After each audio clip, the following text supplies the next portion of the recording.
اس کا کوئی ڈر اور کوئی روب ہی نہ ہو، اور والد سے کوئی شخص کسی طرح سے حیا ہی نہ کرے، محبت اپنی جگہ پہ، لاڈ پیار اپنی جگہ پہ، لیکن اگر آپ کی کوئی شخصی وجاہت ہی نہیں ہے تو اس کا لازمی طور پر نتیجہ یہ نکلتا ہے کہ جن لوگوں نے بعض کام، جن اولاد نے جو بعض کام اپنے والد کے ڈر کی وجہ سے چھوڑنے ہوتے ہیں، وہ کام وہ نہیں چھوڑتے، کیونکہ کوئی وقار ہی نہیں ہے، کوئی وفاداری نہیں ہے، کوئی لب و لہجے میں سنجیدگی نہیں ہے۔ اسی طرح کا معاملہ استاد کے ساتھ ہے۔ اگر استاد اپنا وقار ہی قائم نہ رکھے، اپنے اور شاگرد کے درمیان مناسب فاصلہ ہی نہ رکھے، وہ ساری گفتگو اور وہ ساری باتیں جو اسے اپنے بے تکلف دوستوں کے ساتھ بھی پورے طور پر نہیں کرنی چاہیے، وہ ساری باتیں وہ اپنے شاگردوں کے سامنے کھول دے، تو اس کا کوئی وقار قائم نہیں رہے گا، کوئی سنجیدگی اس کی باقی نہیں رہے گی۔ یہی حال ایک شیخ کا ہے، اس کا مناسب فاصلہ ہونا چاہیے مریدوں سے، کیونکہ اگر وہ اس کا احترام ہی نہیں کریں گے، اگر وہ اس وفاداری کے ساتھ اسے قبول ہی نہیں کریں گے، تو اس سے تربیت اور فیض کیسے پائیں گے؟ تو وقار کا ہونا، شخصی وجاہت کا ہونا، اس طرح کا کوئی کام نہ کیا جائے جس سے شخصیت رسوا ہو جائے، کمزور پڑ جائے، جس سے انسان کی وفاداری کو ٹھیس پہنچے۔ امام طبرانی حدیث لائے ہیں، نبی پاک صلی اللہ تعالی علیہ وسلم نے فرمایا کہ جو بلا وجہ اپنے آپ کو ذلت والی جگہ پر پیش کرے، حضور فرماتے ہیں وہ ہم میں سے نہیں ہے۔ بغیر کسی ضرورت کے تو نے اپنے آپ کو رسوا کیا، رسوائی والے مقام پہ کھڑا کیا۔ اور یہ بھی یاد رکھیے گا کہ شرافت اور بزدلی میں بھی فرق ہوتا ہے۔ ملنسار اور ہوتا ہے، لیکن اپنے آپ کو رسوا کر دینے والا اور ہوتا ہے۔ آپ درگزر کریں، 100 دفعہ کریں، لیکن تکبر کرنے والا، غرور کرنے والا اور اپنے مزاج میں سختی رکھنے والا، تکبر کرنے والے کے سامنے ڈٹ کے رہنا، یہی عاجزی ہے۔ ہاں، عرب کے کفار مسلمانوں کے خلاف اپنے آپ کو بہت بڑی جمعیت سمجھتے تھے، تو اللہ کے رسول نے مسلمانوں کو یہ تعلیم دی صلی اللہ تعالی علیہ وسلم کہ جب تم طواف کعبہ کرو گے تو تم 3 چکروں میں ذرا اکڑ اکڑ کے چلو گے، ان کو پتہ چلے کہ مسلمان کوئی اس طرح کا معاملہ نہیں ہے۔ آپ محبت کرنے والوں کے لیے پوری طور پر عاجزی کریں، لیکن اگر کوئی شخص ضد کرے پھر اسے کہیں کہ سونے اسی تے آپ بڑے ضدی ہیں، پھر آپ کے لب و لہجے کے اندر کمزوری دکھانا، آپ نے رسوا کیا اپنے آپ کو، آپ نے کمزوری دکھائی ہے۔ آپ کمزوری نہیں دکھائیں، آپ اپنے آپ کو رسوا نہیں کریں، آپ کے اندر ایک خاص قسم کی ہیبت ہونی چاہیے، ایک وفاداری ہونی چاہیے، ایک اٹھنا بیٹھنا ہونا چاہیے، ایک لب و لہجہ ہونا چاہیے، ایک انداز ہونا چاہیے۔ کچھ لوگوں کا بالکل وقار ختم ہو جاتا ہے، اس کی 2-3 وجوہات ہوتی ہیں۔ ایک تو بہت باتیں کرنے والے کا کوئی وقار نہیں ہوتا، ایک جو لوگ غیر سنجیدگی دکھاتے ہیں زندگی میں، ہر معاملے میں مشورہ دینا، جہاں بنتا نہیں وہاں بھی دینا، ان لوگوں کا کوئی وقار نہیں رہتا۔ ایک جو لوگ حریص ہوتے ہیں، لالچی ہوتے ہیں، ان کا کوئی وقار نہیں ہوتا۔ ایک وہ لوگ جو بخیل ہوتے ہیں، کنجوس، جس طرح لالچی کا کوئی وقار نہیں ہوتا، اس طرح کنجوس کی بھی کوئی عزت نہیں ہوتی، بخیل کا بھی دنیا میں کوئی وقار نہیں ہوتا۔ اسی طریقے سے جو آدمی اپنا منصب نہ پہچانے، بچپن کی گفتگو اور ہوتی ہے، جوانی کا لہجہ اور ہوتا ہے، بڑھاپے کا انداز اور ہوتا ہے، شاگرد کا انداز اور ہے، جب آپ مسند تدریس پر ہیں تو پھر انداز اور ہے۔ جب آپ اپنے منصب کو ہی نہ پہچانے تو آپ کا کبھی کوئی وقار بن سکتا؟ اگر آپ پہچانے تو صحیح۔ اب کسی نے کہا تھا ظاہر کوے جنا آہستہ چل، تو اپنی شان تو دیکھ، تو مدینے آیا ہوا ہے، وہ دیکھ آیا ہے کہاں، آہستہ چل۔ آپ اپنا منصب تو پہچانے، آپ کہاں ہیں؟ اگر آپ اپنا منصب نہیں پہچانتے، مجھے بڑی اچھی طرح بات یاد ہے، ایک جگہ ہم لوگ بیٹھے تھے تو ایک بزرگ نے ایک بچے کو مذاق کیا، اور وہ ذرا ان کی شخصیت کے مطابق نہیں تھا، اور وہ گفتگو بھی ایسی تھی کہ جو مطلب لوز گفتگو تھی، وہ چاہیے نہیں تھا کہ وہ شخص ایسی بات کرتا. اس بچے کو ان لفظوں سے مذاق کیا. پھر جو اس بچے نے رد عمل دیا وہ اس سے بھی زیادہ برا تھا. تو بزرگ کہنے لگے تجھے تمیز نہیں ہے، تو جواب کیا دے رہا ہے؟ تو میں نے ان سے کہا اب ناراض تو ہو گئے ہیں، لیکن شروعات کس نے کی تھی؟ یہ اینٹ کس نے رکھی تھی؟ جی میری تو طبیعت ایسی ہے. تو میں نے کہا پھر آج آپ کو آپ کی طبیعت کا جواب مل رہا ہے تو قبول فرمائیے. آپ کا وقار ختم ہوگا. اور باوقار لوگ کون ہوتے ہیں؟ کم گفتگو کرنا، جو اللہ نے گھر دیا اس پہ راضی رہنا.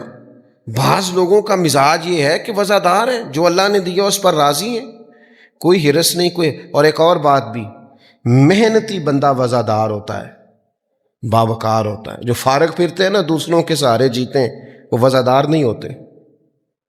محنت کرنے والا، مشقت کرنے والا آدمی وہ باوقار ہوتا ہے. آپ یہ انداز دیکھیے نا، نبی کریم صلی اللہ تعالی علیہ وسلم ہمیشہ سادہ لباس پہنتے تھے، سادہ غذا کھاتے تھے، زمین پر بیٹھنا پسند کرتے تھے. معاف کرنا سرکار کا مبارک طریقہ تھا، لیکن وقار اتنا زیادہ تھا کہ صحابہ فرماتے ہیں کہ روب اتنا تھا سرکار کا کہ جو اچانک دیکھتا تھا نا وہ مرعوب ہو جاتا تھا، اس پر روب طاری ہو جاتا. لوگ اچانک دیکھتے تو کانپنے لگتے. اور نبی پاک علیہ السلام فرماتے ہیں میرے رب نے میری روب کے ساتھ مدد کی ہے.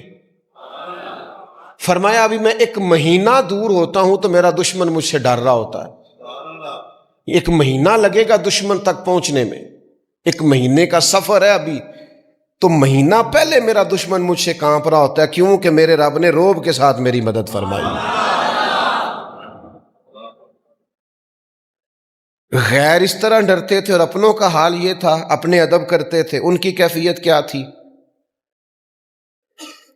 کہ صحابہ فرماتے ہیں ہم حضور کی بارگاہ میں یوں بیٹھتے تھے جیسے ہمارے سروں پہ پرندے بیٹھے.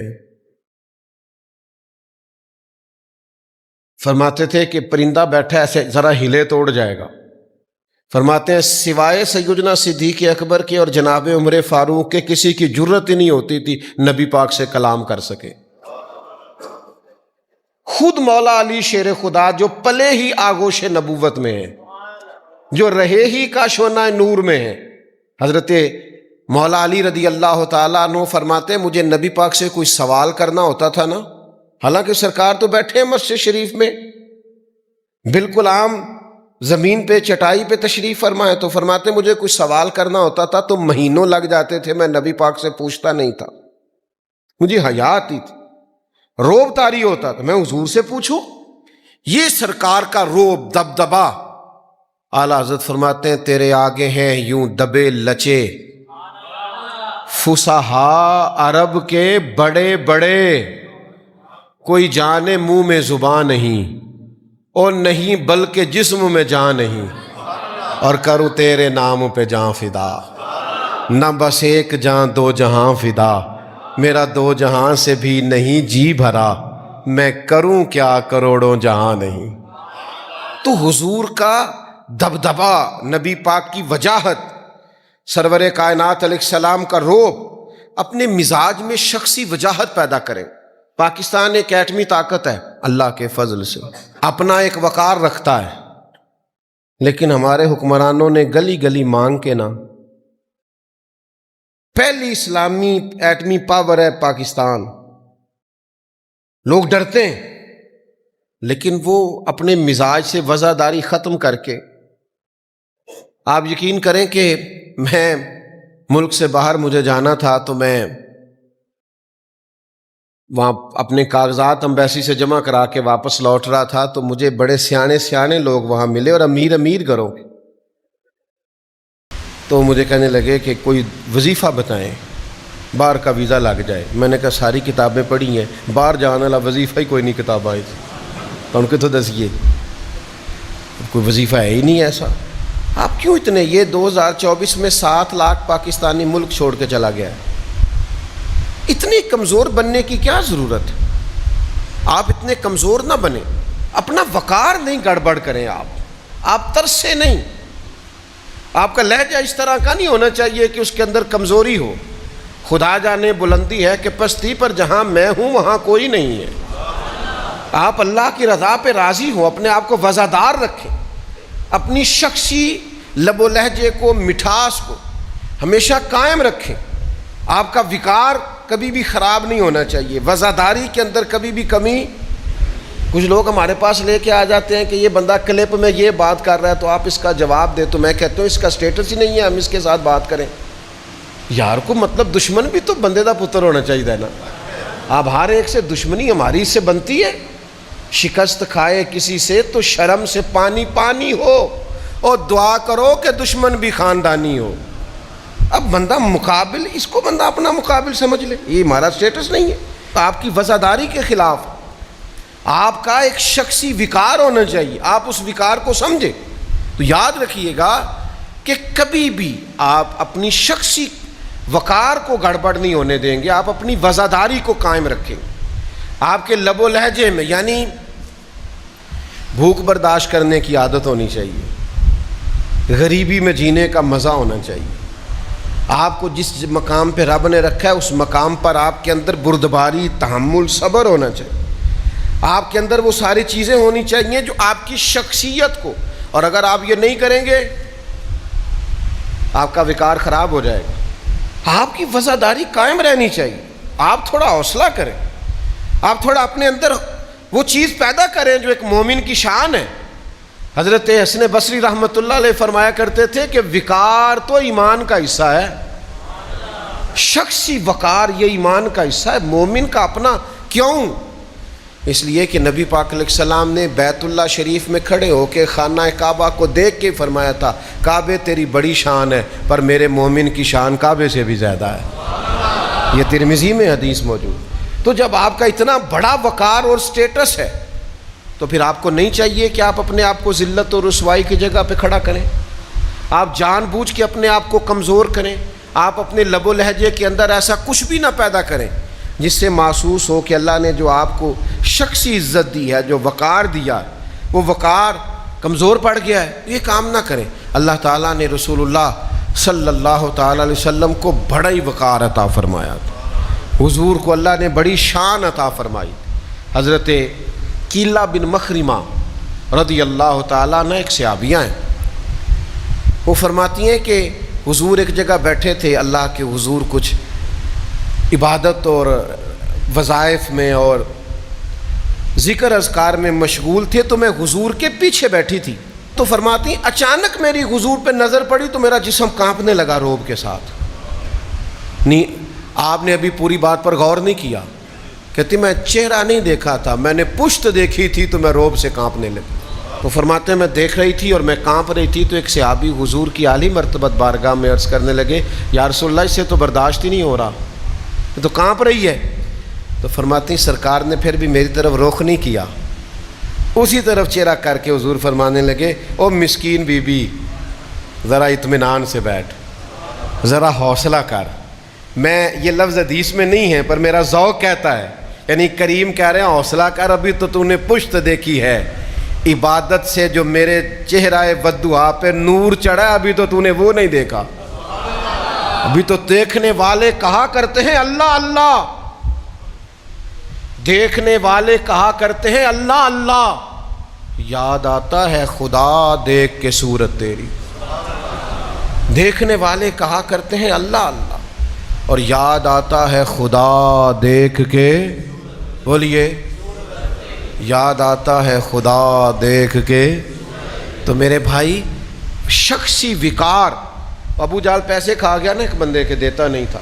تو یہ مکے کے دن تھے جب ابھی تھوڑے سے مسلمان تھے, تو اس نے آ کے حضور سے کہا یا رسول اللہ میرے پیسے نہیں دیتا, تو فرمایا میرے ساتھ چلنا.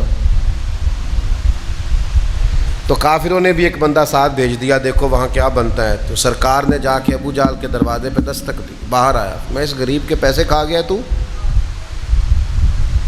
تو شخص کہتا ہے حضور کے لہجے میں اتنا جلال تھا کہ ابو جال نے کانپنا شروع کر دیا. دو اس کے پیسے, تو کہتے ہیں ہانپتا کانپتا پیسے لے کے آیا. بعد میں سرداروں نے کہا تو بڑی ڈینگے مارتا ہے, اور اب یہ کہ کانپتا ہوا پیسے لے کے آیا. کہنے لگا وہ آئے تھے تو مجھے لگا ان کے ساتھ کوئی طاقتیں ہیں, میں ڈر گیا۔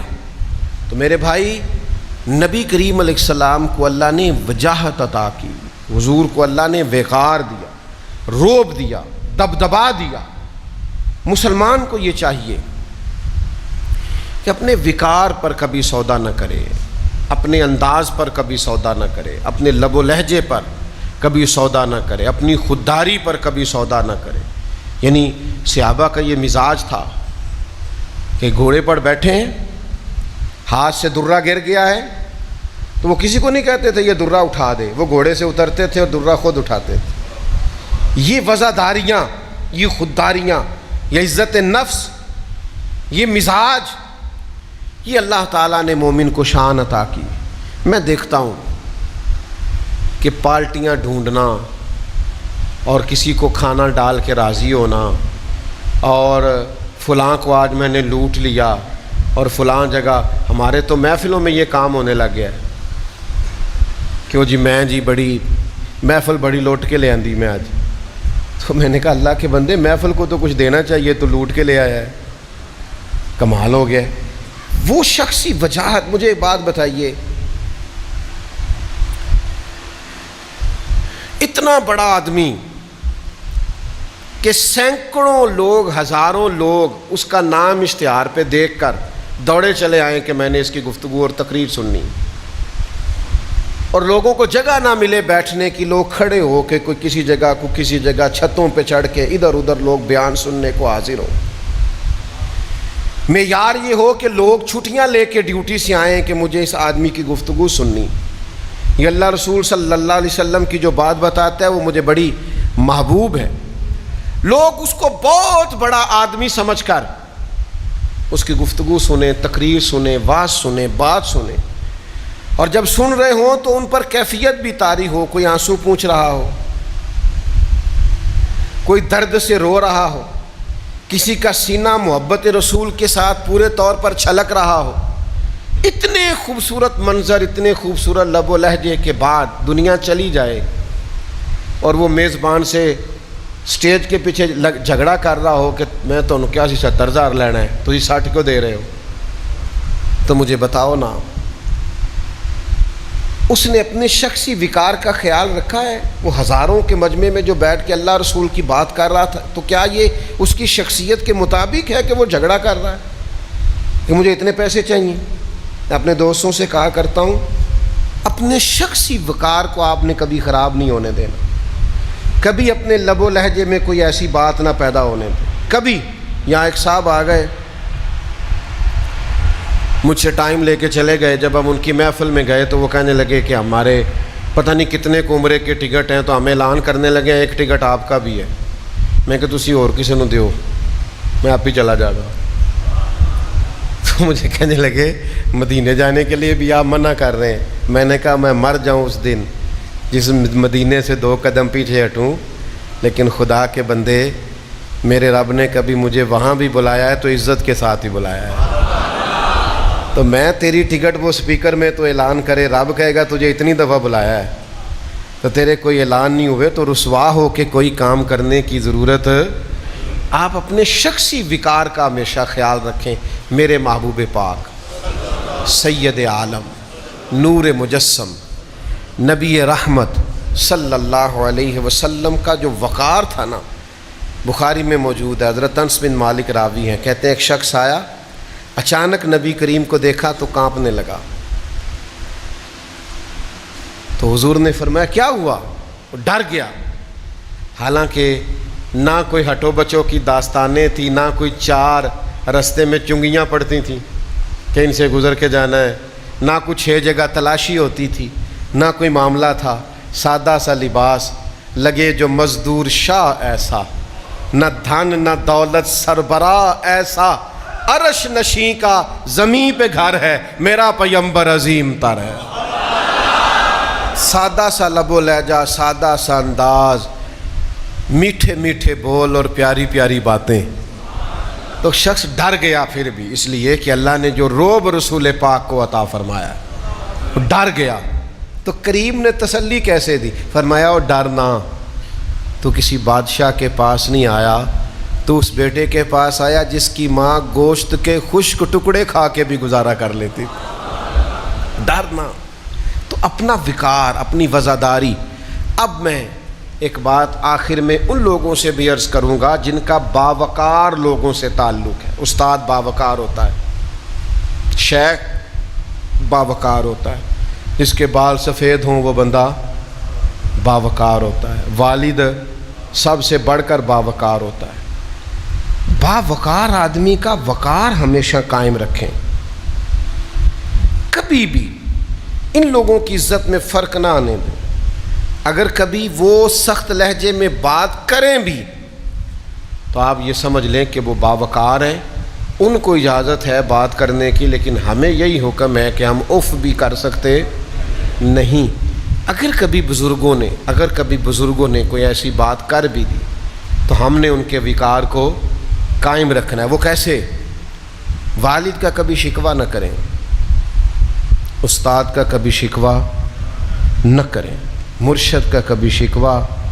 محبوباں تے نکتہ چینی کرن تو جڑا باز نہیں آوندا، اصل منافق جانو اس نو جھوٹا پیار جتاوندا۔ سانو دسیا ہے عشق دے مفتی جڑا مڑ مڑ کے فرماوندا ہے آزم جتھے دل لگ جاوے اوتھے عیب نظر نہیں آوندا۔ آزم جتھے دل لگ جاوے اوتھے عیب نظر۔ جو لوگ عزت والے ہیں ان کی عزت میں کبھی کمی نہ کریں، ان کے وقار کے مطابق ان سے کلام کریں، ان کی عزت کے مطابق ان کے ساتھ گفتگو کریں۔ ہاں، اپنے آپ کو رسوائی والی جگہ پیش نہ کریں، اپنے آپ کو خود سے کبھی کمزوری نہ دکھائیں، لیکن باعزت لوگوں کو عزت دیں۔ حضرت سعد بن معاذ آئے تھے، خود نبی کریم نے فرمایا اٹھ کے کھڑے ہو جاؤ، تمہارا سردار آیا ہے۔ حضور نے ان کے لیے لوگوں کو کھڑا کیا، فرمایا اس کا اکرام کرو، اس لیے کہ یہ تمہارا بڑا ہے، ہمارا سردار ہے، اٹھ کے کھڑے ہو جاؤ۔ تو باعزت آدمی کو ہمیشہ عزت دیں، اس کے لیے ہمیشہ اکرام کریں، محسنوں کا ہمیشہ خیال کریں۔ اللہ تعالیٰ کے حضور دعا ہے اللہ کریم سمجھنے کی توفیق دے۔